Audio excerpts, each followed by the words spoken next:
কবিগুরু রবীন্দ্রনাথ ঠাকুরের ১৬৬তম জন্মবার্ষিকী উপলক্ষে আমরা চলে এসেছি জোড়াসাঁকো ঠাকুর বাড়িতে, যেখানে সকালবেলা থেকে নাচ গান আবৃত্তিতে কবি বন্দনা শুরু হয়ে গেছে। বিভিন্ন রকম অনুষ্ঠানে অনুষ্ঠিত হচ্ছে আজকের দিনটা, তার একটা প্রতিচ্ছবি তোমাদের আমাদের এই ব্লগের মাধ্যমে তুলে ধরবো। তাই সাথে থাকতে হবে কলকাতা ব্লগার অভিস আমার চ্যানেল, যেখানে রবি ঠাকুরের আজকে জন্মদিন উপলক্ষে প্রতিটা দৃশ্য প্রতিটা ক্লিপ তোমরা কিন্তু আমার ভিডিওর মাধ্যমে দেখতে পাবে। রবীন্দ্রনাথ ঠাকুর নাম এক, কিন্তু তার বিচরণ আর সৃষ্টি ছিল অগণিত। একাধারে তিনি ছিলেন কবি, উপন্যাসিক, নাট্যকার, গল্পকার, চিত্রশিল্পী, আরও অনেক কিছু। তাই তো তাকে বলা হয় কবিগুরু, বিশ্বকবি। সাহিত্য অসামান্য অবদানের জন্য নোবেল পুরস্কার পান কবিগুরু। তার নোবেল বিজয় বাংলার ভাষা ও সাহিত্যে এনে দেয় অনন্য গৌরবের মুকুট। এশিয়া মহাদেশের মধ্যে সাহিত্যে নোবেল পাওয়া তিনিই প্রথম লেখক। বিশ্বজুড়ে উদযাপিত হচ্ছে কবিগুরুর জন্ম। বাঙালির কাছে কবিগুরু রবীন্দ্রনাথ ঠাকুর, তাই আজ ক্যালেন্ডারে শনিবার হলো রবিবার। কবিগুরু রবীন্দ্রনাথ ঠাকুরের ১৬৬তম জন্মবার্ষিকী আমরা চলে এসেছি জোড়াসাঁকো ঠাকুর বাড়িতে, যেখানে সকালবেলা থেকে নাচ গান আবৃত্তিতে ভরা বিভিন্ন অনুষ্ঠান, আর সেই বিভিন্ন অনুষ্ঠান অনুষ্ঠিত হচ্ছে আমাদের জোড়াসাঁকো ঠাকুর পরিবারে। আজকে সেটাই তুলে ধরব।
আজকের ভিডিওতে তুলে ধরলাম রবি ঠাকুরের জন্মবার্ষিকার প্রতিটা দৃশ্য। ভিডিওটা যদি ভালো লাগে অবশ্যই তোমাদের বলবো লাইক করো, কমেন্ট করো, শেয়ার করো, আর আমার চ্যানেল কলকাতা ব্লগার অফিসের সাথে থাকো, পাশে থাকো। আশা করছি তোমাদের ভিডিওটা ভালো লেগেছে।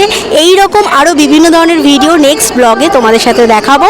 আর আজকের পুরো চিত্রটা রবি ঠাকুর নিয়ে তোমাদের তুলে ধরলাম, একদম নতুন একটা ভিডিও। তো কেমন লাগলো অবশ্যই জানিও। আজকের ব্লগটা এখানেই শেষ করলাম, চলো টাটা।